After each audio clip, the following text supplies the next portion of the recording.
All right, we'll call this meeting to order. I'd like to welcome everybody to the Wednesday, July 2nd, 2025 Planning and Zoning Commission. We'll start with the Pledge of Allegiance. I pledge Allegiance to the flag of the United States of America and to the republic for which it stands, one nation, under God, indivisible, with liberty and justice for all.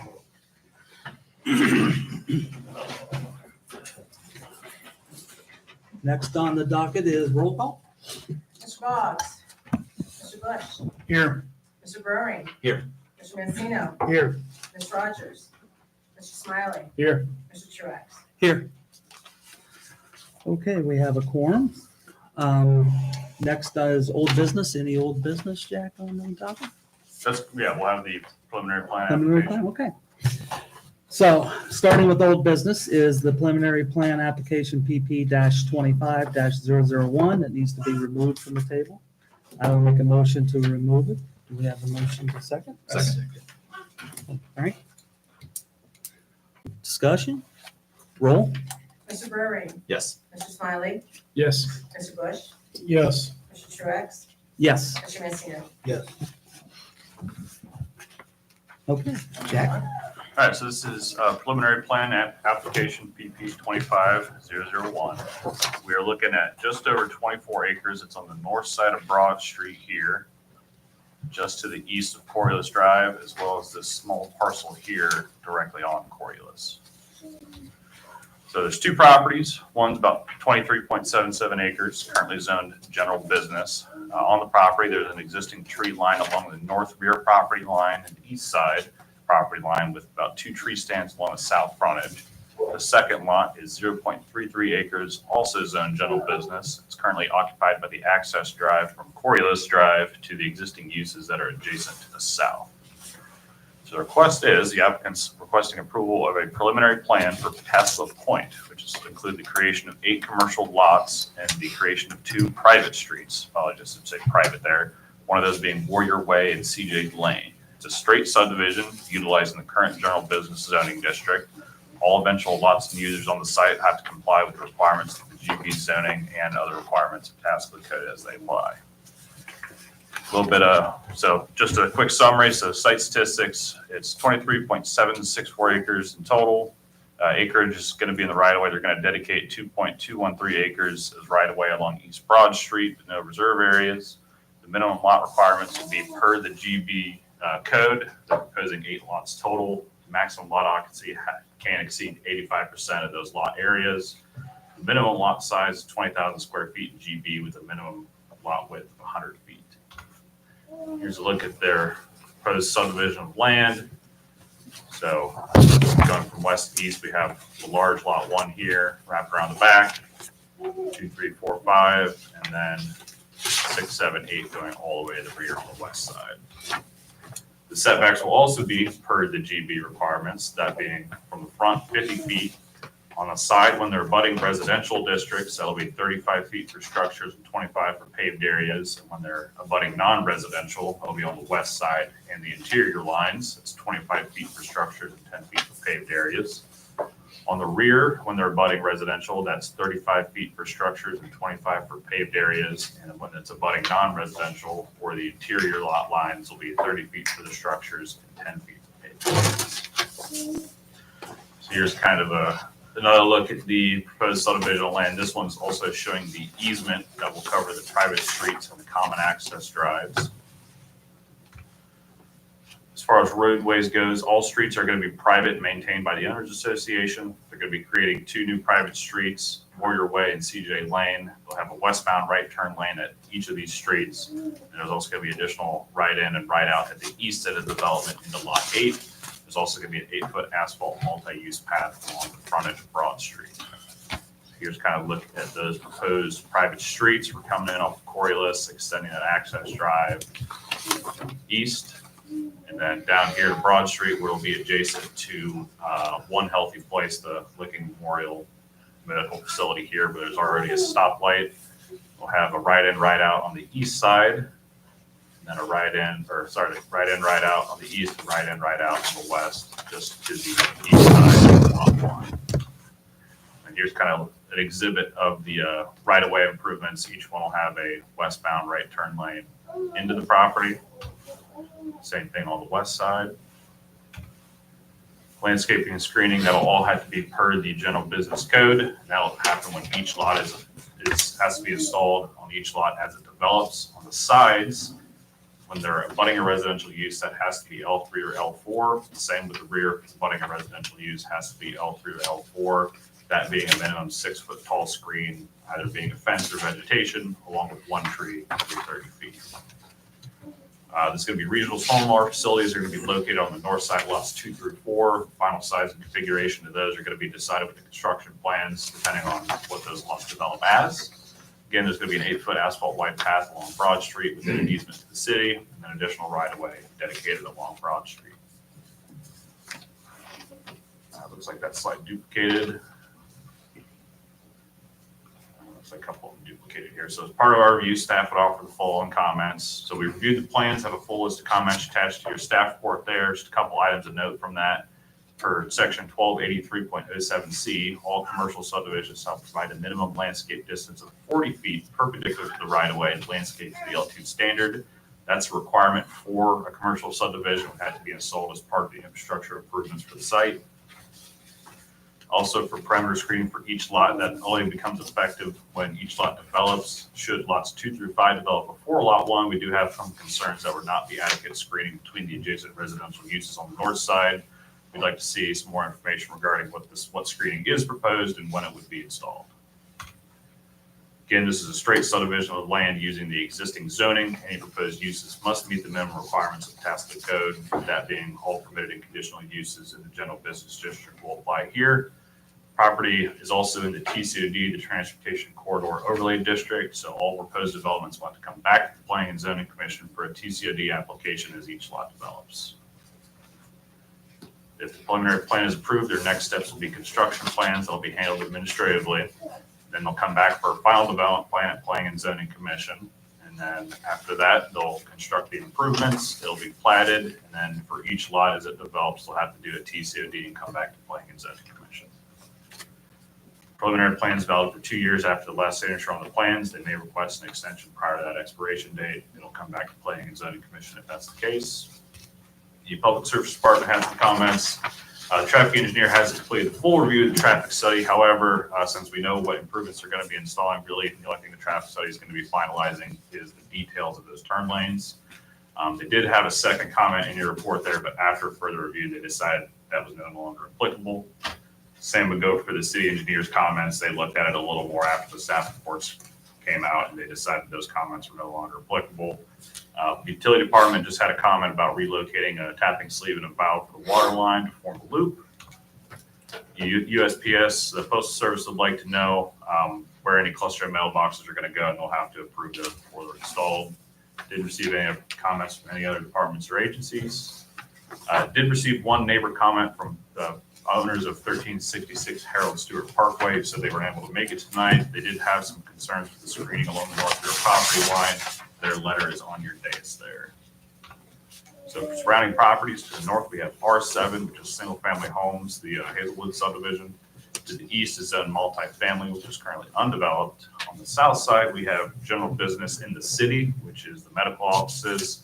There's also B1 business in Harrison Township, which is some miscellaneous commercial uses, single family and undeveloped land. On the west side is zone general business, which is a few number of commercial and retail uses. So should the Planning and Zoning Commission choose to approve the applicant's request, the following conditions may be considered. The applicant address all comments and questions of the Planning and Zoning Department, the city engineer, the Public Service Director, utilities, and the United States Postal Service.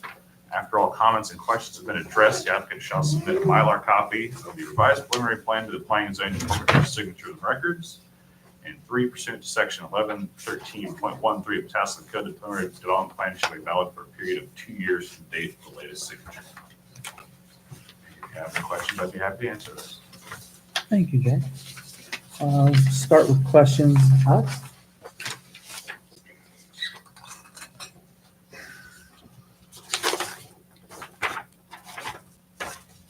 So obviously screening is the big concern here, especially for the housing subdivision.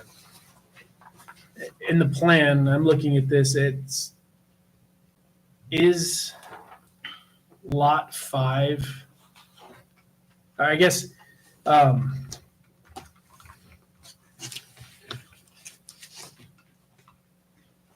wait until we talk to the applicant, because that's probably a better question for them. Come think of it. So, Frank? A couple questions here. So I think there's easements kind of bisecting, maybe not perfectly in the middle, but a lot of these properties there. I mean, I'm assuming, what can they do on top of that? Does it have to be remain kind of accessible and grassy, or? Are the easements you're talking about the ones that are up on the board right now? Yes. Okay, so those are gonna be the shared access easements. That's where the street's gonna go. Okay. What says sanitary easement on there, kind of going through that? What's that? The one that says sanitary easement that's going through? there's one north of that. Oh, I see. Going through lots 2, 3, 4. Sanitary easement? Yeah. Yeah. So that'll probably be for sanitary service for each individual use. Yeah. So it's probably where they can connect up to the. How will that impact what they can do with it? Like, can they put a parking lot over the top of it? I'm assuming you can't build over the top of it. Pave over it. If it's just like a service line, build over it, like a service to a structure. Okay, got it. And then, as far as tonight, what we're building up, or we're voting on would be, because there's not really any buildings here that we'd be, I'm assuming, approving or anything like that. It would just be the infrastructure. So it'd be the roads, and then breaking these into separate lots. Is that what I'm understanding? Correct. Yep. Pretty much the subdivisional land and the creation of those two streets. One of the plans does have like some building outlines. Those are purely conceptual at this Right. point. Anything that does develop has to, go through the TCOD process for each lot. And then how about the lot 1, kind of that northern part there, where north of the street there? Would that also have to go through the TCOD? It would, yes. Because it's, okay. Yeah. I'm not sure, that's not quite on Broad, but. Yeah, anything within a quarter mile of Broad Street. But since lot 1 is touching Broad Street, anytime something were to develop on Okay. that lot, it would have to go through the same process. Okay, got it. That's all the questions for now. Thank you. David? The 8-foot wide asphalt path, once that's constructed, is that then to be maintained by the city, or is that maintained by the owners association? It'll be maintained by the city. And also, the lot 1, the way it's configured right now, then there's easement for the access road that bisects that lot 1. So if you come back to do something else on the north part of lot 1, do they have to subdivide that again into another lot, or is it still just considered that one lot, just bisected by a drive? It could be, you could have 2 separate buildings on that. However, if they were to attempt to sell, say, the back portion of lot 1, because that's not on a public street, they would have to come and get a variance if they were to further subdivide lot 1. And then they'd have to come through this process again to actually cut up the lot. That's all I have.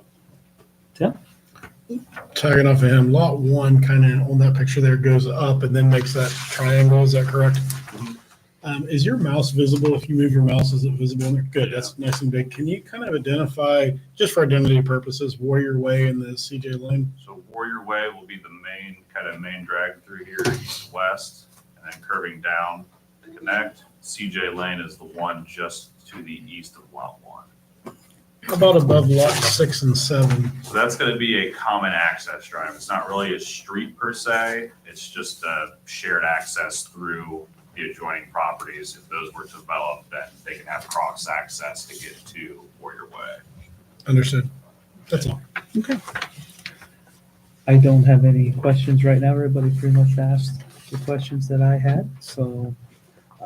Can yeah, I Please, go ahead. Do you have an overview of the lot currently, aerial view of it?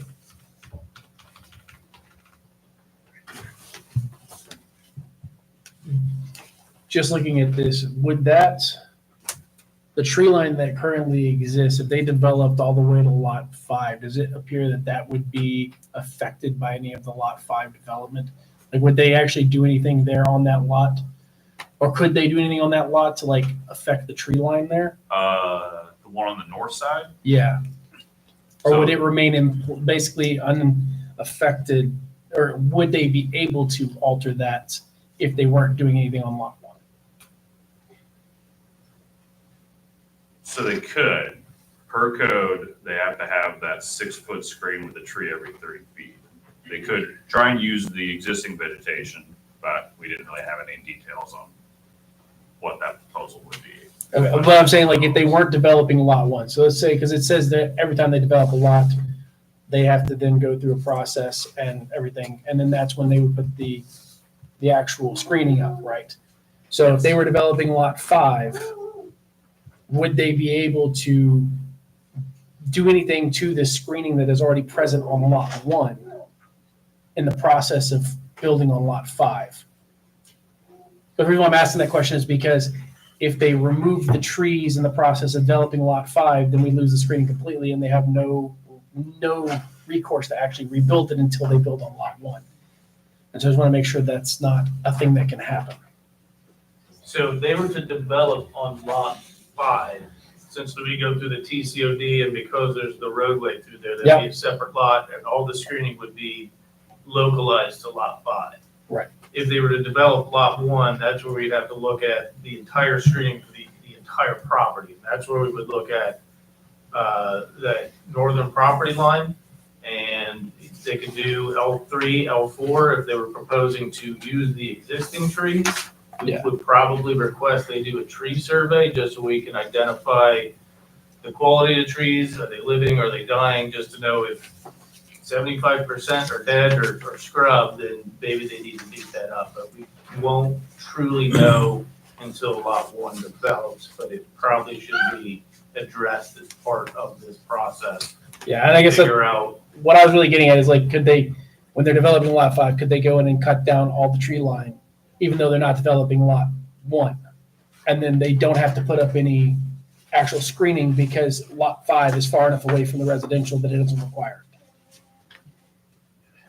I think theoretically, the way that we all found out with the non-constitutional determination of our tree replacement, theoretically, they could go and remove all those trees. I don't think it would be beneficial to them. No, I don't either. But like, I'm saying, like, more like, not actually that they would do it intentionally, but like damage to the trees, or as they're doing construction, it like ends up knocking out a section of it. And now we have a house that's exposed with no recourse to actually fix the tree line, right? Yes. So if they're putting in the roadway, I guess it's kind of tough with some hypotheticals to say if.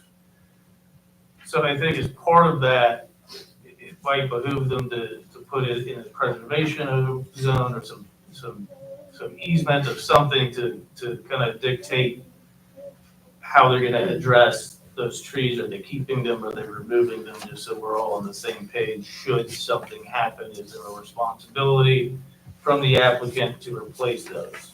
Yeah. Okay. That was really what I wanted to make sure of, because I could see that with not having to develop lot 1, if it could sit there for years undeveloped, and we could have a gap in a tree line affecting the homes behind it potentially. That's all I have. Tim, I know you had another question. Yeah, I do. I have 2 questions, actually. Okay, good deal. I see a topo here that answers one. Is there a creek that runs from north to south through the middle of that? That middle, yeah, right there. Is that a creek? And if that's water, is there an issue there? I believe it's just a drainage ditch, for the farm field. Like a swale through there or I what? believe so, but maybe the applicant could. Okay. It's not a blue line stream.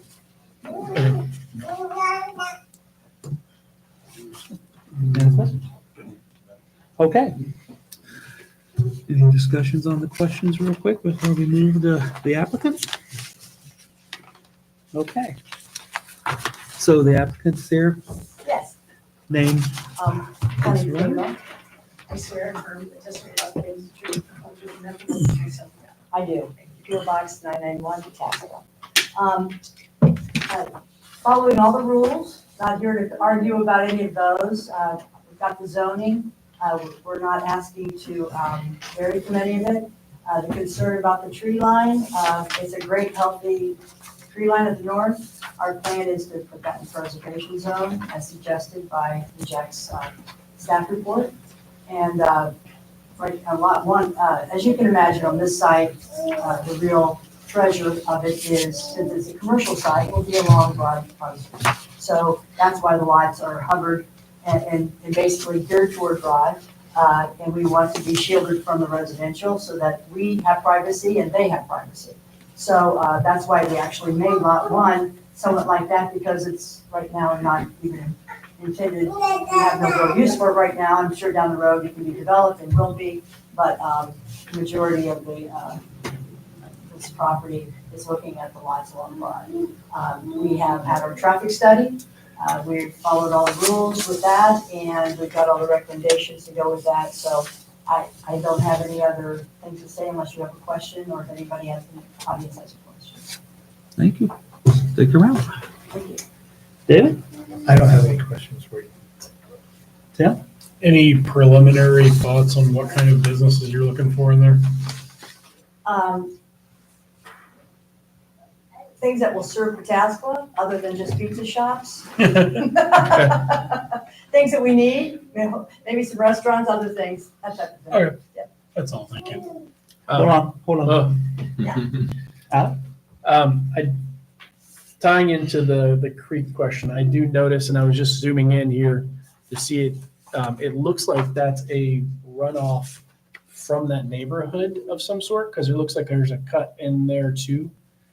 And so is that, do you know if that's addressed somewhere as far as like, because I don't want that to end up being like a water risk for somebody flooding. Yeah, when we do our construction drawings, we're aware of that. We've even had our environmental engineer look at it. Okay. It's a field tile right now, and so we have to accommodate that, make sure that the drainage is accommodated. So all of that would be in the construction drawings when we go through that process. As far as like some of the screening, would you be open to doing a little bit higher of screening than what's required by code? Well, right now, the only things that are gonna back up really to the, is that lot number one and a bit of the other. There's already, like I said, quite a nice tree stand there, and we're not developing that area now. So when we do, we'll be before you, and we can give details of any additional. Right now, we at least have 35 feet from the north property line down, that would be in a preservation zone. That's quite a large Is swath. that the whole, so So the whole north side. the whole north side would be in the preservation zone? Okay. All right. Is that in the text somewhere here? No, but I'm telling you now. That's gonna be it. You have to look at it. Um, I'm on the record. Right. That's all I got. Thank you. Okay, thanks. I have a couple questions that come. Though that tree lines, are those evergreens or are they leaf trees where they'll lose the leaves in the? I don't know that. Okay, I know. I'm just. Yeah, but I mean, I know that when we are ready to go, we need to know what's in it for the preservation zone, as Scott said, so we'll have to get that all analyzed. Okay, perfect. Thank you. The conditions that are on, you saw the three conditions. Any issues with those or any questions with those? Nope. I wanted to make this as simple as possible. Appreciate that. Thank you very much. Uh-huh. Okay. Okay. Do we have any applicant or any public that? None? Okay. So deliberation and discussion? Any discussion? No? Okay. So as far as the tree preservation, do we need to add that as a condition? Or how does that work here? Yield to the, So I had the tree preservation zone as a comment in my review. And one of the conditions is address all comments. However, if you'd be more comfortable with specifying that, you're more than welcome to do so. thank you. Any discussion on that question? Would you guys like to see it on there or would you, what's the question? I mean, Yeah, I definitely would like to Kind of see put it it. down? Yeah, okay. I think that'd be a good addition to make sure, because not that they won't, only to make sure everything's covered. Okay. So you would like to have a fourth on there? And how would you like that worded or how would we like that worded?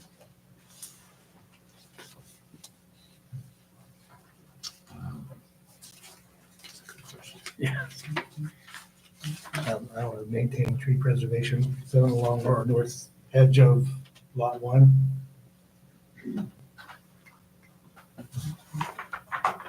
I would say the whole property. So it covers Yeah. 7, 9, or 6, 7, 8. Okay, yeah,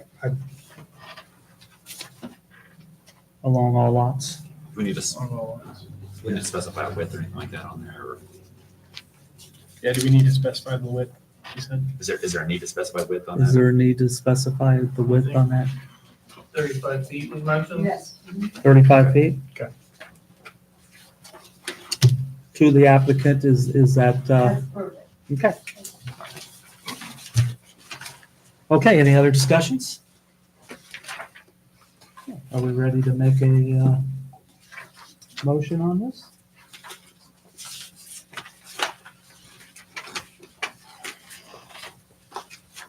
I move to approve an amendment to the preliminary development plan for application PP 25-001 pursuant to section 1113.14 of the Pataskala Code with the 4 conditions that are listed on the request for approval.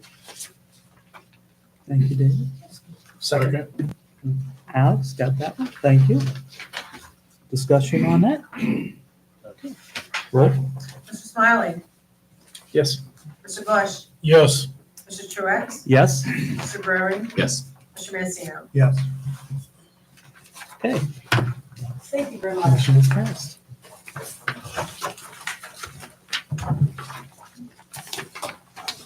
Happy birthday.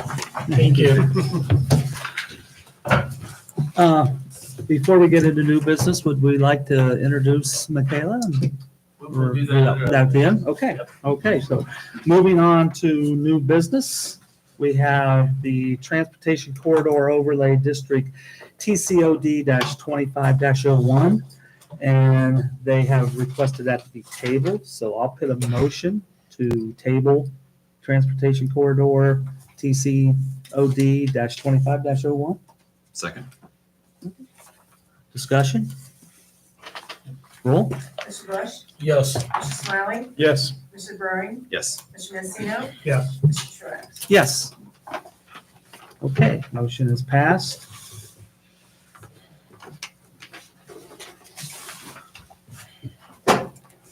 Okay, moving on to B, the final plan applicant FP 25-002.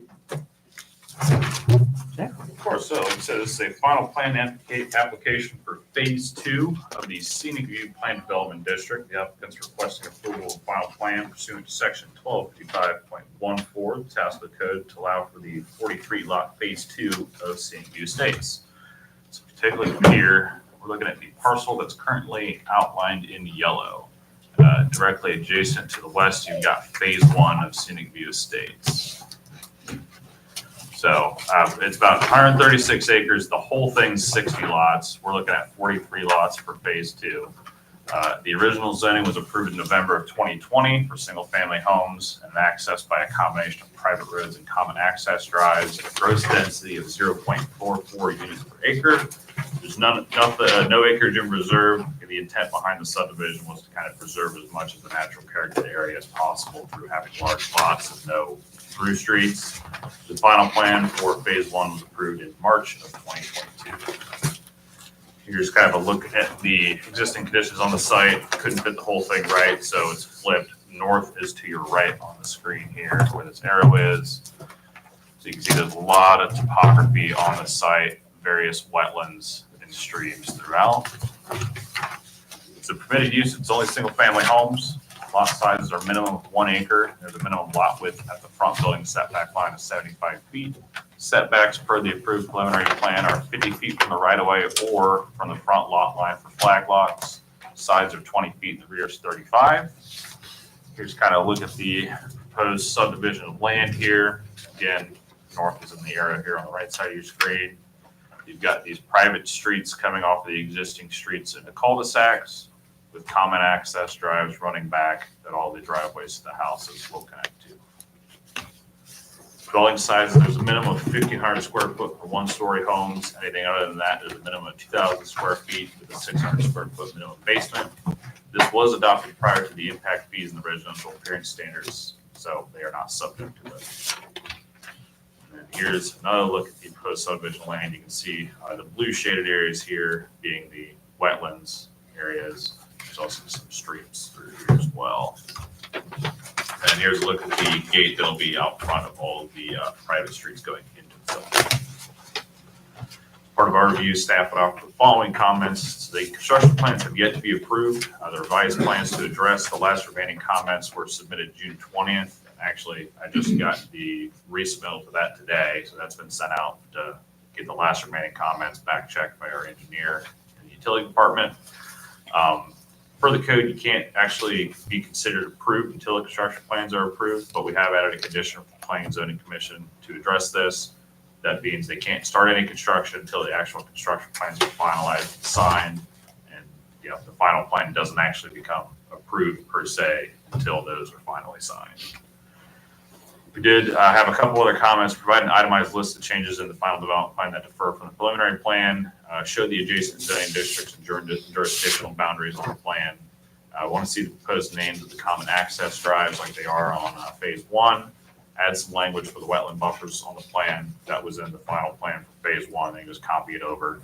And then there's several wetland buffers within phase 2 that differ from the preliminary plan. We just like to see explanation and justification as to why those might have changed.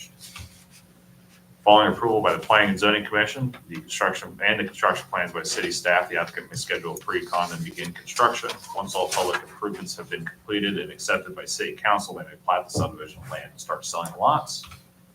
The Postal Service had a comment. They'll need to see the proposed locations of the cluster box unit mailboxes, and will need to be approved by them before they can be installed. They want them to be on a pedestal based on like phase 1 and would like to know if they're going to be covered or not. Pataskala Utilities just said refer to their most recent comments on the construction plan submittal. Surrounding properties to the north, you have R15, which is in Harrison Township. That's single family homes, the Beechwood Trail subdivision.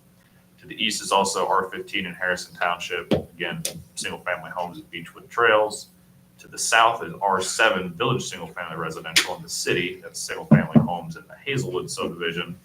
To the west, you got a couple Plan Development District, which is the first phase of Scenic View, as well as R15 Medium High Density Residential, which is the future development of Forest Ridge. So should the Planning and Zoning Commission choose to approve the applicant's request, the following conditions may be considered. The applicant address all comments from Planning and Zoning staff and the USPS and the Utility Department. Once all comments have been addressed, the applicant shall submit a Mylar copy of the final development plan to city staff for signatures. And finally, the final development plan shall not be considered approved until the construction plans for phase 2 have been approved and all signatures placed upon the title sheet. If you have any questions, I'd be happy to answer those. Thank you very much, Jack. Tim? Of course, I want to ask, is this encompassed on the sewer? Yes, this was all accounted for. Okay, good deal. And then the traffic study under the original one, Yes. that was it? Alec? No questions. David? I have no question. Right?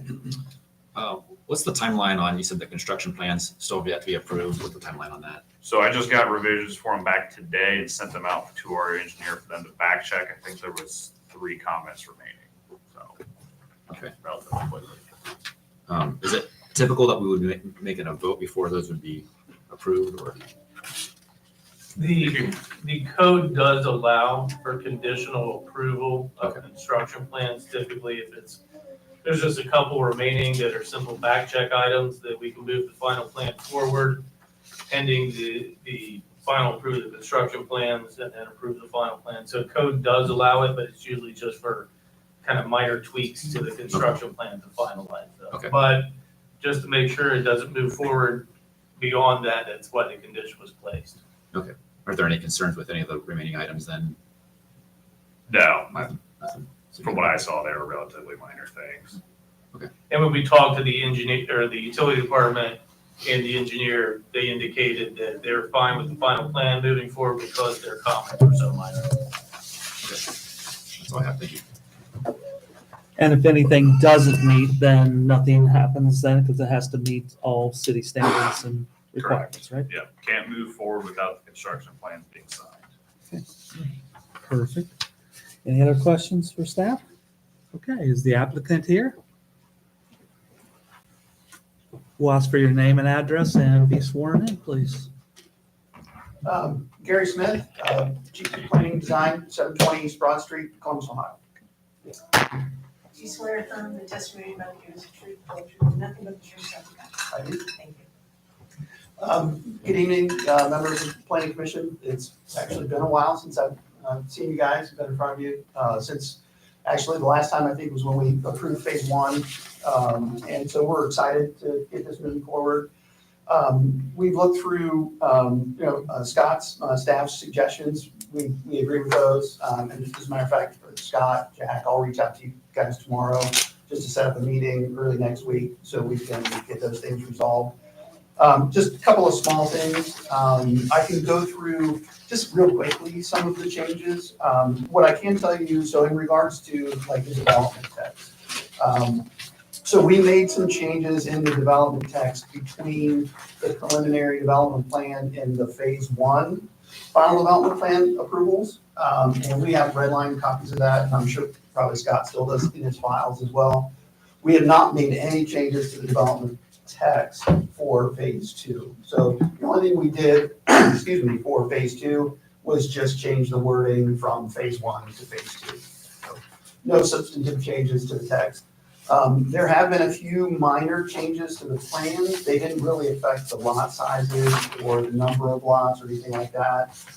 They were just some minor changes based on kind of the location of the access roads and the configuration of the lots surrounding the access road. And those were really in response to kind of how we worked out with the city during phase one of final development plan, how those access roads should be developed and incorporated into the plat. So very minor changes. So we can go through that. Most of the other ones, I actually had somebody in the office take care of today. And we'll go through the wetland stuff when we get together. I think they were relatively minor changes as well. So, we're happy to answer any questions that you have. We're excited to kind of get this moving forward. Phase one has been pretty successful. They've sold 8 of the 17 lots. 2 of them are already occupied, 3 of them are under construction, and will be occupied within a couple of months. And then there's a couple that are waiting to start construction or just in the foundation phase. So the project's moving along really well. It's been received pretty well by the buyers, and so we're excited to kind of get it finished off. Thank you. I'll kind of start with the questions. Any idea of how soon you would start phase two after you get the construction plans to? Yeah, they want to start pretty quickly. What they'd like to do is get all the roads in, because the way this development's organized, a lot of actually what the developer has to do is pretty minimal, right? It's just getting those initial roads kind of stuffed into the community. And then, as then all the heavy construction will really be done. And then the rest will be putting in the individual houses as they come in, on an individual basis. So I think they want to get those stub roads in, put together. I don't have an exact time frame for you, but I'm sure they'd like to start this year if they could. Obviously, the way those roads are going to be put in there, is there going to be any kind of mitigation for construction onto those like residential roads that up to this point probably haven't seen a lot of construction movement and like mitigation for any kind of damage as a result of that heavy machinery going in and out? Yeah, they're and I can't remember exactly what they were. We went through actually this kind of very much in depth during the preliminary development plan and rezoning, kind of the stipulations on how we have to deal with construction traffic and access and those things. I can't remember what the specific requirements are. I don't know, Scott, if you remember. That would be because all these remaining roads are coming through Harrison Township, you have to coordinate with Harrison. We've got to coordinate with the township and the county. Gotcha. To make sure that, there's no impact. Okay. That was it. Tim? The only thing I had, I guess, that popped up was knowing the area. Is there any concerns? Have you had any concerns with drainage, erosion, any issues like that you've had to overcome? Not that much, and primarily because, I mean, the vast majority of the site is kind of maintaining its natural condition. So we're not really, when you do a typical subdivision, you do a lot of mass grading. You're cutting a 50-foot wide right of way through the trees, and you're grading everything, and that sometimes leads to, sedimentation, those kind of challenges. What we're doing is so localized on the site that it's really easy to manage. We don't need a lot of additional, large stormwater basins, because we're not adding a lot of pavement. It's all, a lot of it's gravel drive. And so just the nature of the development itself has actually made that piece of it a lot easier. Good deal. Good. Frank? Yeah, I had kind of the same question about, 'cause I didn't see, there's a lot of wetlands there, just kind of concerning about where the water would flow, what kind of calculations were done on that to determine. Yeah, it's really the only thing that we have to deal with is kind of on a lot by lot basis, and how the house is going to sit, and just trying to keep that kind of in the natural grade. So part of the homeowners association process is that as the buyers buy their house, engage an architect, they've got to get someone on board to do a lot plan that shows how they're grading the lot and just kind of maintaining the existing grade. So we also have requirements that they can't disturb trees more than 20 feet beyond the boundary of the house.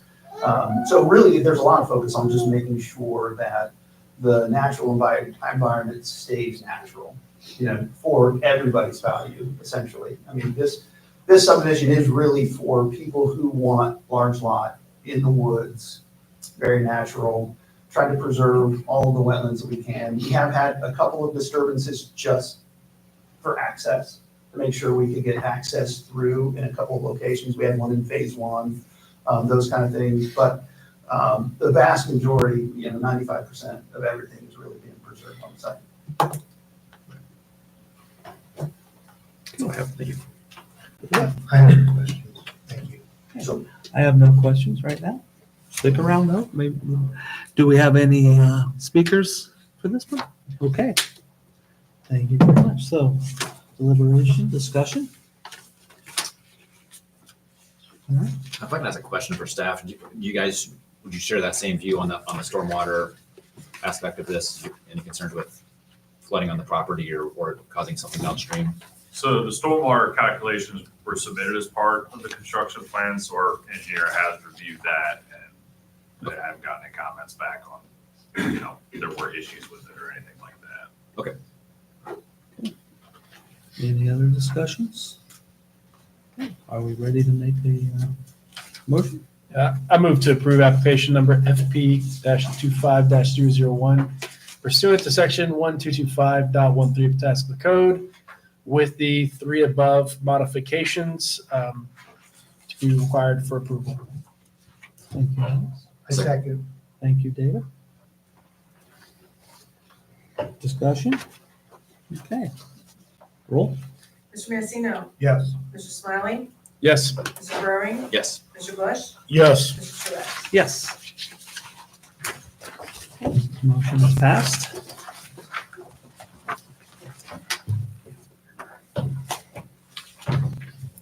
Okay, continuing to move on.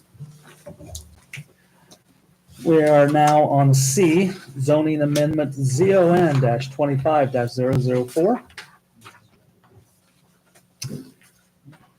So this is a proposed code amendment that would be to chapter 1203, definitions, chapter 1239, multifamily residential district, chapter 1249, general business district, chapter 1277, hotels and motels, and chapter 1291, parking and loading. So a little background, extended stay hotels have, I guess, for the last 15 or so years, a little bit more, have been used as a loophole to construct apartments and communities. Council expressed concerns earlier this year about this happening in other communities. These are built in commercial zoning districts. They are called hotels.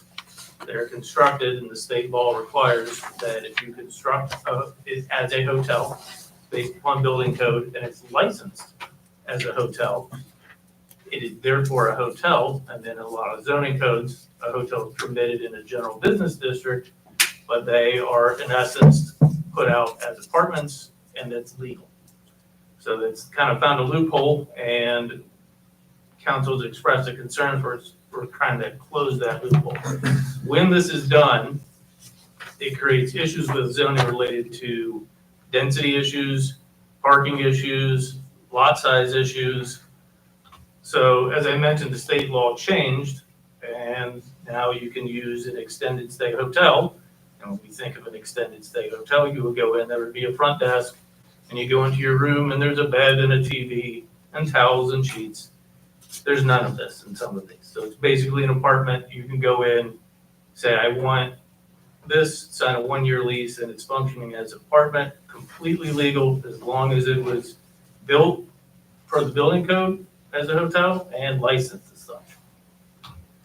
So for example, there's Drayton Hall. If we go south on 310, just south of Refugee, if we're going south, it'll be on your west-hand side.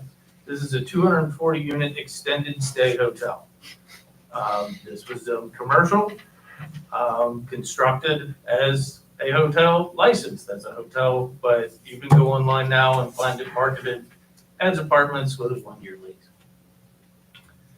So Development Committee began working on this proposed amendment in February of this year, and then after coming to an agreement with them or some consensus on the proposed change, they recommended it proceed to the code amendment process in May.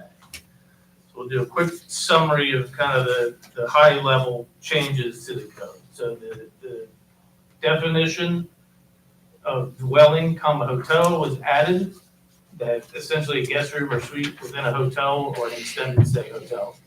We revised the definition of hotel so that stays are 30 days or less, and this does include motel or motor hotel. We had other definitions for that. We just consolidated that under the hotel definition. And then we added the definition for hotel extended stay, saying that stays are over 30 days, even if shorter leases were available. So that way, if it's used as an apartment, that's going to be over a 30-day lease. Therefore, that's an extended stay hotel, even though if you have a Homewood Suites, for example, it could be for a week, but it's still an extended stay hotel. So in the multifamily residential district, we added extended stay hotels as a conditional use, in the sense that if you're going to function as apartments, we'll treat you as apartments. So we also added references throughout to include extended stay hotels where appropriate. The general business district, we added hotel as a permitted use. The only reference to hotels being a permitted use were in the NAICS matrix and a reference in chapter 1277. So we put that front and center as a permitted use in chapter 1249. Chapter 1277 was hotels and motels. Since we amended motels to be included in the definition of hotels, we amended the chapter title to say hotels and extended stay hotels. We removed the definitions of hotel and motel because all of our definitions moved into chapter 1203. And we removed regulations that were no longer applicable. There was some discussion of, length of stay and things like that were no longer applicable. In 1291, we added extended stay hotels with the parking requirements for hotels.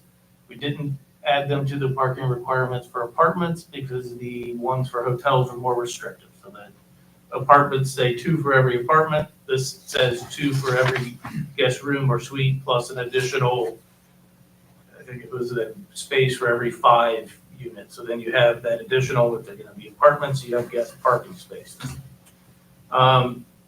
Kind of next steps, following a recommendation from the Planning and Zoning Commission, the amendment proceeds to City Council. No comments from other departments or agencies. No conditions. And I'm happy to answer any questions. Thank you very much, Scott. Questions? Frank, let's start with you.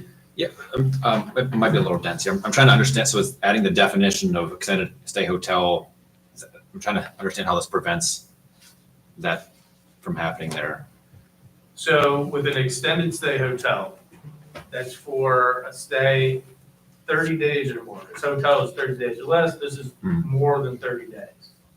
So this would be, if you're an extended stay hotel, we use Drayton Hall as an example. Okay. So you're gonna sign a 1-year lease, more or less, if it's gonna be apartments. So we can call you an extended stay hotel because your stay is more than 30 days. Okay. However, if you're a true extended stay hotel, like a home with suites, that it's like, well, we only give leases for, a week, that will still qualify. So that puts, if you're an extended stay hotel, whether it being a true extended stay hotel or kind of exploiting the loophole, it's all under one umbrella. So we can still reclassify that apartment as a hotel. So even if they say, yes, it was built and licensed as a hotel, it's like, we're gonna treat you like apartments. And I'm not even sure if this is applicable, but would this apply just to new builds or does this apply to anything existing? Or do we even have anything existing that would this sort of apply to? We don't have anything existing. It was kind of, council had concerns, so we wanted to get out ahead. Got it. Okay, that's all I have. Thanks. So obviously the 30 days or less thing commentary there, but like, I guess my question is what happens if they check in and out and then stay for another 30 days, check in and out, stay for another 30 days? Is there even a way to stop that? Or is that still even just a simplified loophole to the process? For a traditional hotel, Well, to extend into an extended stay that's basically offering leases, but it's not a non-traditional lease of every 30 days you have to go renew, basically. that's a tough one. Because these definitions are based upon the definitions in the Ohio Revised Code, just because there was a state, since we're going from what's permitted by state law, we want to use the same definition. So it would be incredibly difficult, particularly from a zoning standpoint, for someone if they stayed in a hotel, like a Red Roof Inn. I stayed 29 days, I check out, 2 days later, I check back in and continue the process. There's not really much we can do. I don't know that we could go in and they can't really go in. There's no way to check that. Yeah, it would be incredibly difficult to enforce that. So then the only way we There would was really something on the know, books. there's the only way we'd really know if this was even happening is if they started offering leases or advertising as an extended stay with more than a 30-day lease. So there is state laws in terms of what an extended stay hotel is versus hotel, like it's called a transient hotel. So if they were to, say this Red Roof Inn offer, I'll give you a 1-year lease, that would be in violation of state law. Okay. So it has to stay below that 30 days. All right. Even if they check in and out, it's tough, but if they offered like a year lease, that would be illegal. And so therefore, in this, I guess I'm with you, I'm trying to understand. So in the extended stay is both allowed in the like residential area as well as technically in the general business still as an extended stay with less than 30 days though? So there's a transient hotel. Okay. So we'll use Red Roof Inn, for example.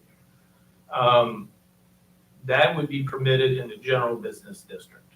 Gotcha. So you can stay legally less than 30 days. That's also enshrined in state law.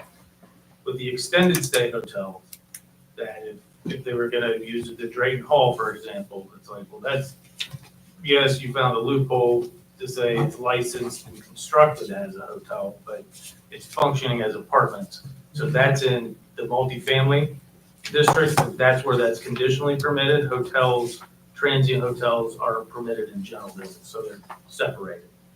So if you're doing an extended stay hotel, it has to be in a multifamily residential district where you find apartments. And the apartments are more strict than the hotel regulations is the thing. Yeah, yes, in terms of, room size, Yeah. some of those types of things that instead of exploiting that loophole, if it's gonna be apartments, we'll just put it in the apartment zoning classification. Makes sense. Okay. David? I think all the questions kind of clarified what was kind of swirling around for me. So I don't really have any questions. I have two questions. Was there anything in particular that triggered this to even come up? Was it Drayton, or was there us staying up on versus other communities, or just curious what prompted it? That would be the concern from council saying, I think Drayton Hall is an extended stay hotel. I was like, I hadn't heard that, so I investigated it and come to find out that's exactly what it is. When they went to the Licking County Planning Commission, part of their application said, we're an extended stay hotel, that's legal, but we offer 1-year leases of apartments. So it's kind of, well, I don't have to really dig any farther than that. All right. So in kind of past places I've worked, I've experienced it as well. So, probably it was 2008 when I first came across it. So it's like I've seen it happen in other places. So it was like, well, let's get out ahead of this. The other thing was, as I think you told one of the other members, this is currently, there's no current business that is in this in the Pataskala. That's correct. So if one was to come up, presented to us, what does the oversight look like, initially, and how are we enforcing it? So if one were to come in, let's say it's an extended stay hotel, they would have to go to a property that's already zoned multifamily. So they would have to find a property within Pataskala that's zoned multifamily. If not, they'd have to rezone to one that would come to planning commission and through that process. If it was already zoned multifamily, it would just be a conditional use. Arguably, however you get this zoning to multifamily, your next step is to get a conditional use through the Board of Zoning Appeals. So they have to say that's okay to be there. Arguably, the next step, it would have to probably go through the Transportation Corridor Overlay District. So that would come back to Planning Commission. So there's several steps along the way of oversight in the review process before they could open the hotel. Is there any formal agreement, communication between your office, us, and that applicant, making sure they're aware and they're going to be compliant? We're not going to have these Drayton Hall issues. That is the goal of this amendment, that you can't find a commercial zoning classification, say I'm a hotel, it says here that's permitted use, I'm gonna go in as an extended stay hotel because that's permitted, and I'm licensed as a hotel, and it's built as a hotel, and then I'm gonna do the apartment. This is the method to say, if you're gonna try that, you're gonna have to go to multifamily, and we're just gonna treat you like apartments. So that's our way to say, we've closed this loophole. Your apartments, here's how you go through the process. What's the end enforcement look like if you suspect somebody is doing that? Like if they submit it as a transitory, or what do they call it, hotel, Transient, yeah. transient hotel, and then turned around and started offering long-term leases. That would be a code enforcement process. And that essentially it would have to cease to do, I think, it would go to mayor's court and all sorts of stuff, that it would be not worth it for them to attempt to do it. I can't say, you can never say no one will ever try it, but it would be difficult for someone to attempt to do that. Plus, with state law, if you're a transient hotel, you're in violation of state law if you try and offer those leases. So it wouldn't just be Pataskala, you would have the state to deal with as well. And to be fair, you don't have to be labeled as an extended stay hotel. You could be labeled as an extended stay hotel and still be a transient hotel by not offering over 30-day stays. So it's not even necessarily what they call themselves on like the front boards of their hotels. It's like the name of the location. It's more about what they're offering and what they're presenting in the documentation as stating we are an extended stay hotel versus a transient hotel. Yes. Okay. Sorry.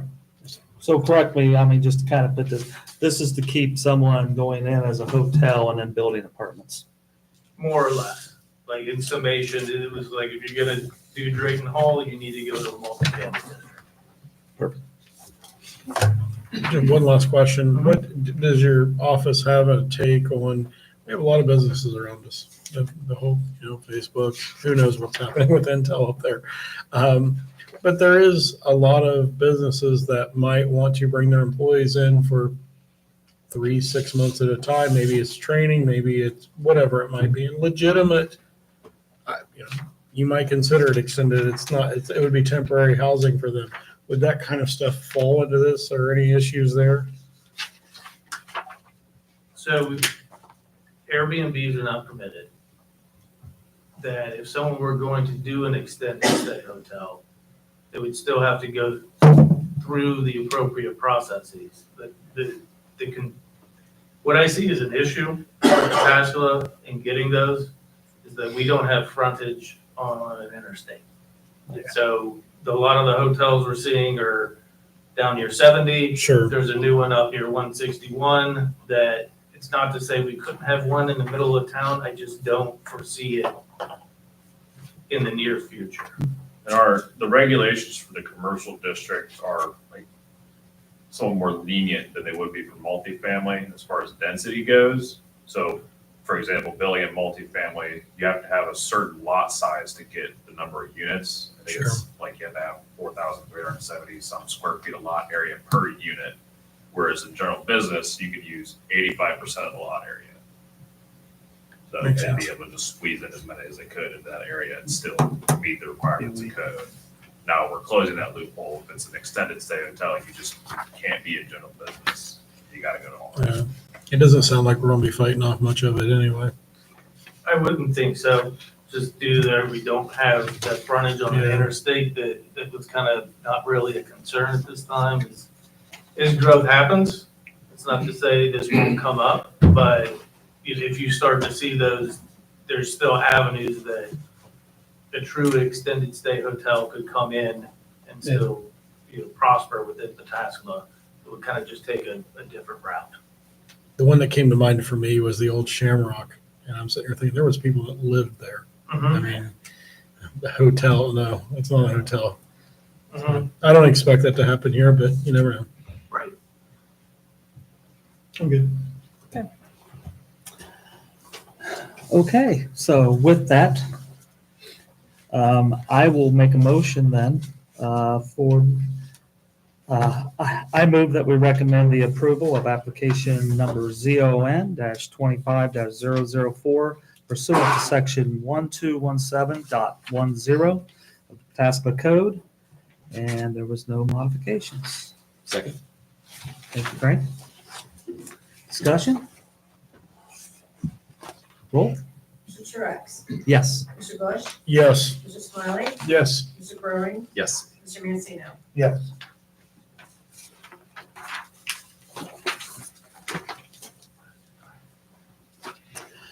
Okay. Moving on to other business. Do we have any other business first? We do, we have a concept plan review. Mr. Hunt is here to present that. I've also, on your dais, just for quick reference, put the proposed site plan versus the one that was approved, just for quick reference, but I'll turn it over to Mr. Hunt.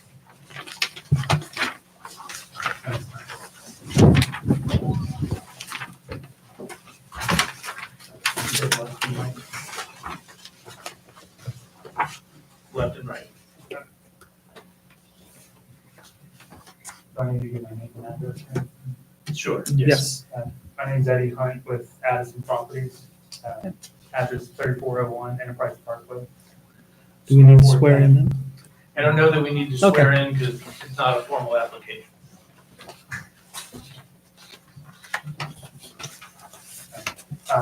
Good evening. Like I said, my name's Eddie Hunt with Addison Properties. I'm the Vice President of Acquisition and Development for the Central Ohio region. I'm here tonight to present a new development plan for the property located at the northeast corner of State Route 310 and Refugee Road, and to see if planning commission would be willing to support what we were proposing conceptually before we move forward with the application process. Property is currently owned by Southgate Corporation and has an existing planned unit development that was previously approved by the city of Pataskala. Before I get into details on the site, I'd like to give some background on Addison Properties, just give you guys an idea of who we are and what we do. As If you would though, properties- just kind of keep this, I mean, we'd like to get to the application if you could do that too. If you could just kind of keep this somewhat brief. Pataskala Properties is a creative real estate development, construction management, investment, property management company based out of Beechwood, Ohio. With over 25 years of real estate experience, our team is able to use ingenuity and creative problem solving to deliver high-quality developments. Addison Properties has delivered more than 14,000 residential units across 13 different states. Our niche in central Ohio market is residential subdivisions, townhomes, mixed-use developments, and apartments. Our team is well-versed in land development, real estate investment, construction management, and property management. Give you a brief summary of the professional background of Jason Friedman, the president and CEO for Addison Properties. In 2004, Jason founded JAS Construction, Inc., a general contractor with a focus on multifamily construction and renovation throughout the U.S. Jason was able to successfully construct and renovate more than 10,000 residential units valued at $150 million. In 2009, Jason merged JAS Construction, Inc. with Associated States Realty Corporation and served as the Senior Vice President of Acquisition and Development, where he focused on building a national development team with a focus in developing in California. Eddie, Texas. if I might, again, can we stick with what you're trying to get to? And this is all nice about the CEO, but I don't think any of us really need to know about the CEO of the Okay, do company. you want me to just skip over everything? You can just get to the basics of what you're trying to get to, and we can then discuss if we like it or not. Get to- Thank you. So, topic of tonight's conversation, the property located in northeast corner of State Route 310 and Refugee Road. Just give you a reference map there, in case you're not familiar with the site. And here I have two pictures. Top picture showing the intersection of State Route 310 and Refugee Road, looking northeast. And then the second picture on bottom is from essentially the Rockford development off of Refugee Road, looking northwest to the site. This bubble plan shows the current zoning on the property, as well as the characteristics of the existing development plan. There are four sub-areas identified. Sub-area A, shown in red, consists of 25.1 acres and is zoned for retail commercial use. This zoning allows for retail commercial use to construct 10,000 square feet of retail commercial floor area per acre for a maximum of 251,000 square feet. This zoning requires a retail commercial user to have a minimum of one parking space for every 250 square feet of floor area, or a minimum of 1,004 parking spaces, with ability of 251,000 square feet. In addition to the main retail commercial building, this zoning allows for 7 additional out parcels to be constructed for 7 different retail commercial users along State Route 310. Sub-area B, shown in purple, in the bottom left side of the screen, consists of 8.4 acres and is zoned for adult assisted living. This zoning allows for a user to construct an adult assisted living facility with a maximum number of beds that is to be determined. The zoning requires a minimum of 1 parking space for every 3 occupants, or a parking space and a parking space for every 40. Sub-area C, shown in orange, consists of 10.5 acres and is zoned multifamily condominium.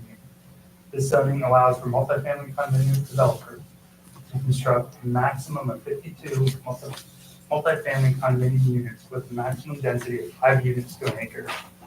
The zoning text that I was reviewing actually said that it allows up to 6 units per acre. I'm not sure exactly which one is correct, but I just put that out between the two. And then sub-area B, shown in yellow, consists of 51.35 acres and is zoned for single-family residential. Rockford Homes is currently developing the first phase of the Ponza Hazelton Crossing with 155 single-family homes and a max density of 3 units to an acre. This sub-area consists of 52-foot, 60-foot wide single-family lots with minimum depth of 120 feet. This is a proposed site plan that is currently existing based on the PUD showing the conceptual layout.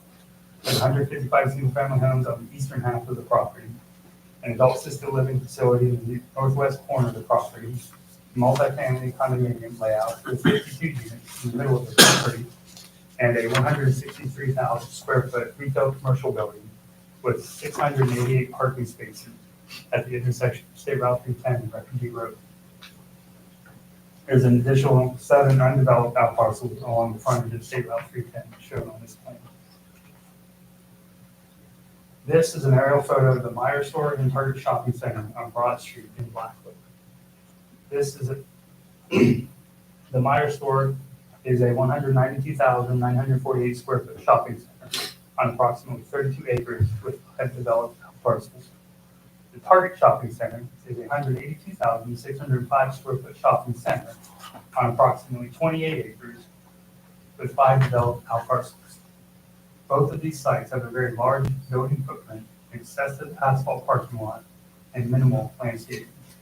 Both of these sites generate a ton of traffic throughout the day and 50 times in the year. This is exactly what the current zoning proposed at 310 Refugee Road would allow.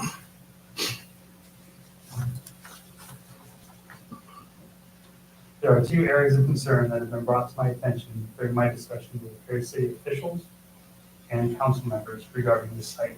The first is traffic at the intersection of 310 and Refugee Road. The second is that the city doesn't want property to be developed to look like State Route 256 in Reynoldsburg and State Route 79 in Heath.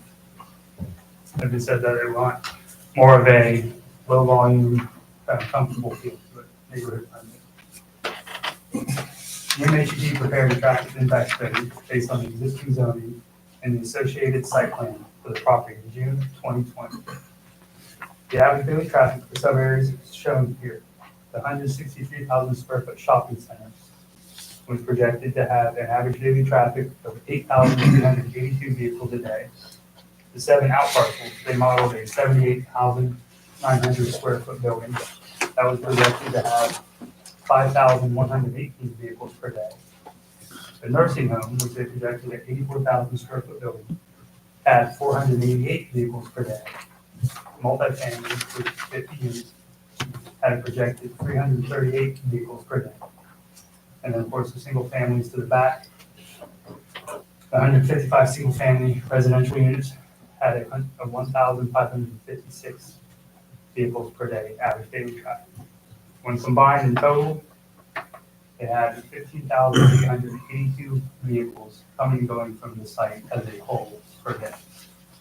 I want to point out the significant difference in projected ADT for the commercial retail areas versus the residential areas. The traffic and overdevelopment of the area are a true concern for this property. I would not recommend the current zoning.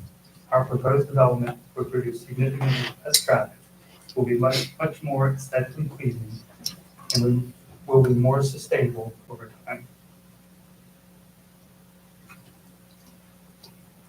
The traffic impact study includes the following sentence under the conclusions and recommendations on page 7. There is no known timetable for development of the 44-acre portion of the site. It's entirely foreseeable that market conditions could give rise to future land use changes prior to actual development. Accordingly, we recommend a flexible approach to implementation that allows restudy and revision of these recommendations closer to the time of development.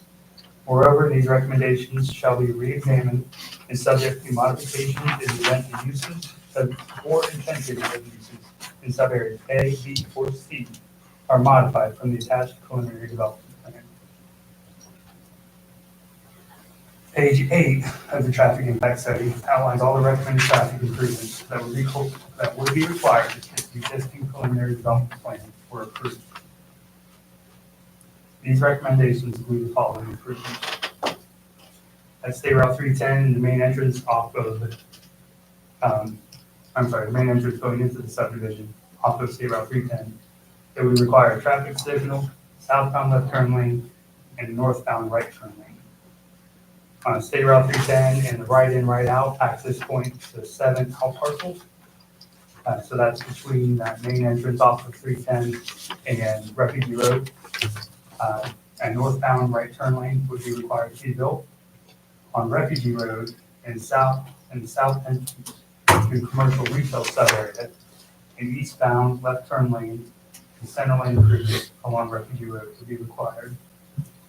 On State Route 310 and Refugee Road intersection, turn lanes and all legs of the intersection would be required to be improved, and there would be no traffic signal improvements as a result of this development. And then even as far away as State Route 310 to US 40, there may be requirements for the traffic signal be improved and then southbound turn lane improvements. So there's some significant improvements that would come with what is proposed today. The existing zoning and development plan is clearly going to attract a significant amount of traffic to this area.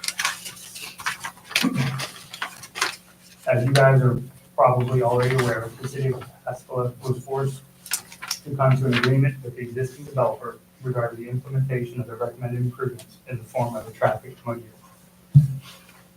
I include the paragraph from page 3 of that MOU showing that the city is not bound to the existing MOU. If a new developer comes to the city with a different development plan, a new study and a clean slate is permitted between the city and a new developer. Section 6 on page 3 of the MOU states the following. In the event the development plan is modified to change the uses or intensity of uses in either subareas A, B, C, or D, the obligations set forth in paragraph 1 through 5, which were the 5 recommendations above that are applicable to the changed subareas shall be void and revised based upon the recommendations of a new traffic impact study performed by a mutually acceptable engineer. If the city is agreeable to working with Hudson Properties to implement a newly proposed development plan for this site, we've already hired an engineer to perform the DTIS as part of our application for the plan review. I'm going to change gears a little bit and focus on the city's comprehensive plan, which was revised in. Eddie, I mean, if I could, please, I mean, again, this is coming to the, can we get to what your plan is? And then if you want to go back to some of these footnotes with our questions, if nobody has any objections, I'd like to try to get to the plan. Have you guys had a chance to read through some of this? I've read through the comprehensive plan. Yeah.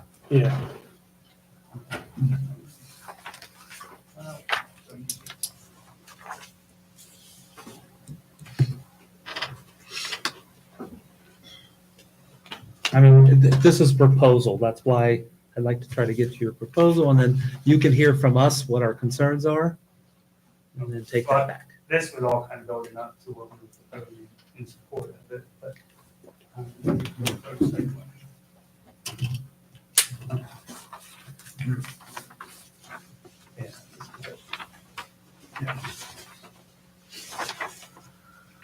So our proposal is to modify the existing 10-unit development in the following manner. Reduce the retail commercial sub-area from 25.1 acres to 9 acres along State Route 310. So the commercial sub-area A here in the bottom, that's all up towards State Route 310 along that frontage. We propose to increase the residential / assisted living sub-areas from 18.9 acres to 35.03 acres to serve as a transition between the retail component along 310 and single-family homes to the east. We originally planned for a net density of 10 units per acre and adjusted down to 7.48 units per acre based on conversations with Scott Fulton and Alan Haynes. The city's comp plan allows for 5 to 10 units per acre and encourages higher densities to help support retail uses. We have provided 15.84 acres for 36% of open space for the proposed townhome areas. Sub-area B, north of the main entrance drive, is equal to 58% open space. And sub-area C on the south side of the main entrance has 34% open space. Landscaping has been incorporated into the plan to help maintain the natural beauty of the property. Multi-use walking paths and sidewalks have been incorporated to connect the residents to the retail and the various open spaces provided throughout the site. Sub-area A, the proposed retail commercial component for the site plan shows 3 8,700 square foot standalone buildings for a total of 26,100 total square feet of retail space. There are 14,400 square feet that have been identified for retail business. 11,700 square feet has been planned for quick service restaurants, and there are 241 total parking spaces provided. Our commercial partner has reviewed the existing architectural and landscaping requirements under the existing PUD and has agreed to commit to them. Our proposed plan will produce significantly less traffic than the existing development plan, which shows over 688 parking spaces with the potential to accommodate 1,004 parking spaces. Our proposed plan eliminates 2 right-in, right-out access points, as shown on the existing development plan, and consolidates access to the site, so it all flows through the main entrance off Sierra 310 or the entrance off Refugee Road. This is a rendering of what each of the proposed retail buildings could look like. The buildings will be aesthetically pleasing from an architectural and design perspective and will incorporate quality architectural materials on the exterior. Landscaping will be provided throughout the site, and residents will have direct access to your walking paths, newly established businesses in the city of Pataskala. Our proposed development will provide a smaller scale retail commercial as an amenity to the townhome and single-family home residents to the east. So these were 2 renderings that our commercial development partner, he wanted us to present tonight.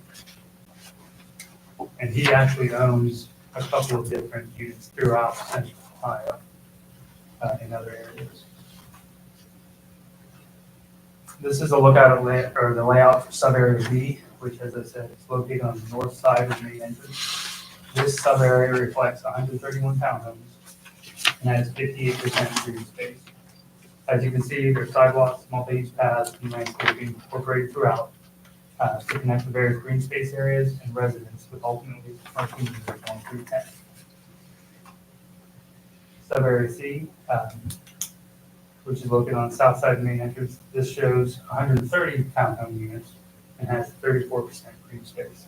And again, this one also incorporates sidewalks, multi-use paths, landscaping throughout to connect the various green spaces and residents with commercial space. These next 2 slides show examples of townhomes that our potential partners have shared with us for this site. You can see that these designs incorporate architectural features that are both attractive and to scale with the surrounding development and area. Each fee simple townhome is 2 stories tall with a 2-car garage and driveway. These are very attractive units, and the neighborhood as a whole will be equally attractive. The 2 images at the bottom of the page are directly from examples that are shown in the comprehensive plan for the medium density mixed use designation for this property. We believe our proposed plan is much better suited in both use and scale for this site.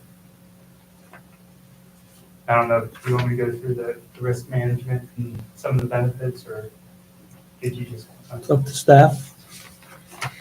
No, that's perfect. Thank you. I'll kind of start here. Do you have anything else, Eddie, to add in with this? No, so we haven't submitted an application. We wanted to kind of talk to you, get a feel for if you support the concept, density, the layout, and just kind of get a feel for, if it would be worth our time working through the process and teaming up with the city. Thank you. I'll kind of start. Pataskala only has so much retail space. We got 310 and 16, and that's really our arteries for retail space. And when we try to move residential into the retail space, then we're taking taxes and other opportunities for Pataskala to have variety in our, by replacing it by moving residential up close to the road. That's been something that we've talked about a lot here. It looks more like putting apartments all the way alongside of there with that instead of retail. I understand the traffic studies, I understand all that, but one thing that 79 and 256 does bring in is a cash flow. This does not bring in a cash flow. This brings in, that's just my opinion, but that's where I kind of feel I don't like using any of our main artery roads for residential that kind of goes behind, which is how we kind of laid this out. But that's my opinion. Anybody else want to add in? I kind of want to echo that I think that one of the things we're lacking is adequate retail space. And part of the presentation was, well, it's going to create traffic. All these houses and apartments are going to create traffic. And at least if we get the retail part, we may get some work done on the intersection of 310 and Refugee Road, which in this, what you're proposing, you said that there would not be any impact or any changes to that intersection, that would be one of the main ways into that subdivision is 310 and Refugee Road. And then the other interior, just about a little bit north. Traffic is miserable there right now, and I don't see how this, not doing any improvements or turn lanes would aid that. Matter of fact, I think it would be detrimental to the traffic flow through there. Well, our proposed development would have a lesser impact as far as increased traffic. on that The intersection. traffic now is. It's already- there. it's already It full. doesn't matter if you increase it by 3 cars, it's really bad But at that it would intersection. monetize an existing TIF on the property that the city has. So that would generate revenue that could go towards that intersection and improvements. There would be impact fees would be established. So we turn our heads if there's more money. That could be put towards improvements to the intersection. There's also things that I know council's reviewing right now, MCA, TIP, CRA. Those are all things that could be put in place to help generate more funds to make what would ultimately be less improvements to make the intersection better. We live in a world, though, that if you build it, they will come. And if you don't build it, then the roads won't get better. So unfortunately, that's the way it is all the way across this country. If you build it, they will come. And by feeling that you're reducing the amount of traffic won't fix the issues that are happening. But that's my opinion. Anybody else? Yes. Go. I had a couple things. I think your very first slide said a lot to me. You were making the comparison to the Meyer target area on 16 there, I believe, or 256 somewhere over there. You're talking about two different roadways completely. The example you used, I'm pretty certain you have 2 lanes each way there, a center lane, quote unquote suicide lane. 310 is not that. And I don't think our residents, while we want the retail, echoing their comments, I don't think they want a cluster more of traffic going through there. And I'm normally pretty quiet on the board here, but you asked us to turn our heads because you think that it would generate more cash. Our residents don't want that. Our residents want peaceful. They want the ability to travel to Columbus or wherever to get to 70 or get up to 161 if they're headed that way. I don't think this improves that. There's no part of it that I see that improves that. The residential area around the back of it, 310 will be just, not literally, but it'll be a bottleneck. Well, just clarification, this is what they're proposing, this is what's currently proposed, This is what previously Correct. proposed. Correct, yes. Newly proposed is all We're residential. backing It's it all all, but it's, residential. yeah, all residents. It's, Well, it has a commercial component, 9 acres up towards. yeah, the section A, I believe. Which would be more of a neighborhood friendly. I'll say this, I think you're gonna run into some challenges with that many additional units. I mean, the additional units alone looks like it's the ballpark of, I think it's 180 or maybe more than that, 200 or something like that. 260. Yeah, it's like 200 extra units over what was already proposed previously. And that's people living in the community. And we have a space constraint on several of our different, I guess you'd say utilities, but not even utilities, like educational systems here. So our schools are already like overflowing, and increasing the amount of people that are currently living in the district actually causes significant problems for those. Well, I've reached out to Dr. Perkins, and we actually have a meeting set up for next week to sit down and understand, but that was one of the things I was gonna talk about in the slide, was talking to schools and understanding what their needs are. Yeah, See if there's a way we could work together. that's gonna be the thing is like with other developments happening as well already, and they're already underway, they're already approved, they're already moving forward. I think an additional 200 units is going to be hard to press with the space that they have, even with new buildings going up. From what I've understood and the way I've been told and informed, and I'm pretty close on that as far as like what's going on with the school districts themselves. So, yeah, I also don't love the idea of, the Meyer Target situation either necessarily, other than the additional space of retail. But you have to build something there eventually. And Well, I so can tell one of the you, two, If that goes in, you're gonna see significant improvements on street. If the strip center or multiple out parcels from national builders and a large format retail in the back, development comes, people come, traffic improvements come, more people come, it's gonna be that cycle. You put residential in there with a smaller neighborhood-friendly commercial, it's not gonna be that repetitive cycle. It's gonna stay consistent over time. I would say, If you don't mind.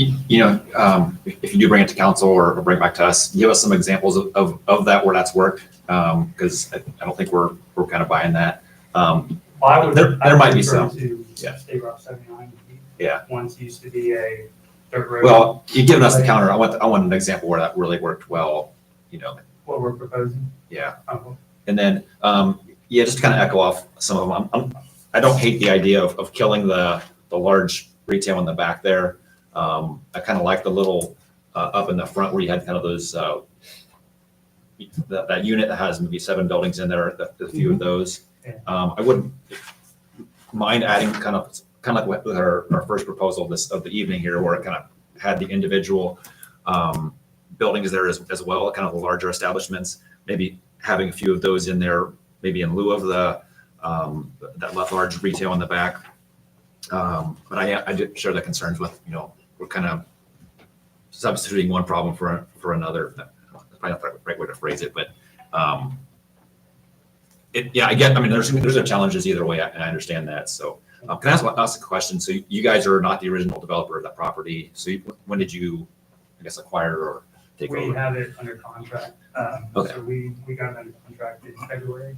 Okay. And we've been looking at different concepts with Scott now. Yeah. And we have a certain timeframe within which we have to submit an application. So Yeah. We're trying to get a feel for if you guys would support what we propose. My thought would be just to try to, like everybody's saying here, try to keep a little bit more retail in there. And I think you'll probably have to offset some of that with some residential. I think it's just too much residential and not enough retail. So I think maybe finding the happy medium might be a really good balance between the two of those. I have a question about, you showed the proposed residential units for sub-area B and C, and then you juxtaposed the images from the comprehensive plan along with those. Were you saying that what you propose is trying to match that character, or that yours is different and better than that character? No, yeah, I was pointing out that ours is more of a neighborhood-friendly scale versus a denser, 3-story. Oh, see, I would disagree 100% with that. You're showing garages all along a street front, where this is much more pedestrian-friendly and user-friendly, and more neighborhood-like. Having just row after row after row of garage does not make a neighborhood. You could drive through the Redwood apartments off of 310 there, go into back there, and all it is garage. So if someone were to build 3 stories or more, they're gonna have significant density in order to get that built on this property. I would much rather have the neighborhood than the garages. If you're gonna do something like that, maybe look at developing alleyways or something to break up the street fronts of those units, because right now they look like, and this isn't the only one, it's happening all over the county, really. They look like used storage units with a second story above it for a residential apartment. They're just not nice. These would be fee simple towns, they're not. And what do you see right there? I see two-car garage, small entry door, two-car garage, small entry door. Well, and I think to the point of like, you're talking about density here and how that would increase the density. You have a 3-story building. I think the intent is that you don't increase the density over the entire space, or you leave the same density across the entire space and you have more open space that is more accessible to your residents, less building space, less like structure. Oh yeah, here's a patch of grass here. Or, and I mean, I want to say that even with y'all's current plan here, I like the open space that y'all have built in here. But I think you're sacrificing your structures, even so, like the size of them, the way they're built and everything, to put in the green space that y'all have with the amount of units that y'all are trying to put on here. I think that's really my concern anyway. And I think for him, he's saying that he'd rather not have so many like buildings in a line looking down just nothing but a row of houses, you know, like the. And not, even if they were houses, it'd be fine if there was a little bit of modulation to the, slide them in and out, and don't have all them front-loaded garages and just driveways. It does not make for neighborhood. Think about So that. Easton up concept there. where those, I think it's at Stelzer and Morse Crossing. The bottom left picture on there almost looked exactly like those. A lot of curb appeal. You feel safe walking by. I mean, I agree. I would like the staff's opinion on the proposed density proposal. I'm curious. He had made the statement earlier that the city encourages higher density. It's a recommendation in the comprehensive plan. How is it different to the comp plan? Yes. So the recommended density is between 5 to 10 units per acre in the medium density mixed use. So just from a conceptual standpoint of us giving feedback, there's 5 to 10. Probably don't want to go up to 10, so kind of dial it back a little bit. So we're just going strictly on our review based upon some of what's in the comprehensive plan density wise. The idea behind that density in the comp plan was to allow for a little more density support the retail commercial component of the neighborhood. So that people could walk to that, strip center or whatever it is, get ice cream, get pizza, walk home. You don't have cars out on the road. Well, I think you got enough, with our feedback of knowing where we are at, pros and cons. So my suggestion would be take that back and do what you guys do best. This is recorded, right? Yes, it's Yes. on YouTube and those are recording, so you can look at the YouTube. Does the comp plan support the residential behind there? Does the comprehensive plan support Is this it- residential? Yeah, Like the single family? yes. Yes, well, in the sense that this originally, the revised rezoning was in 2016. So that went through council, comp plan was updated in 21. So this kind of happened before the comp plan was adopted. Sure. Understood.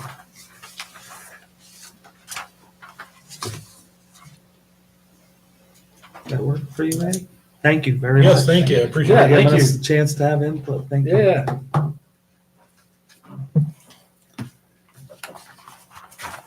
Okay, moving on to, go ahead. Here's our other business. Yes, I'd like other to business. Introduce Michaela Evans. She's our new city planner. Jack was hired and, I guess, promoted to senior planner. Michaela was hired to fill Jack's former role as city planner. She started in May, and as you're well aware, this is her first planning commission meeting. Nice to have you. Welcome, Michaela. You have anything you want to say or anything, or you good? Tell us. Good for tonight. Speak No- Enough been said, right? This is my first job out of college. I graduated from Ohio State in May, like literally 8 days before I started here. I'm originally from Southern Indiana, which in a town that's even smaller than this one. So I have experience, I guess, living in a rural area, although that rural area is not developing at the rate that Pataskala is developing at quite yet. So, Welcome. Welcome. And that was it. Okay, thank you, sir. Okay, There is moving One now. other item of other business. Please, go ahead. Jerry, I think I mentioned this before. Jerry and Rogers, of course, she's not here. Your terms are expiring at the end of the year. We hope to have the position posted in the fall. So if you do wish to continue your service on the Planning and Zoning Commission, you have to reapply, but we'll keep you updated when we post those. Okay. So you'll let us know when it's posted? Yes. Yeah. Perfect. Okay, moving on to number 7, excused absence. Start with A, which is Ann Rogers from June 4th, 2025.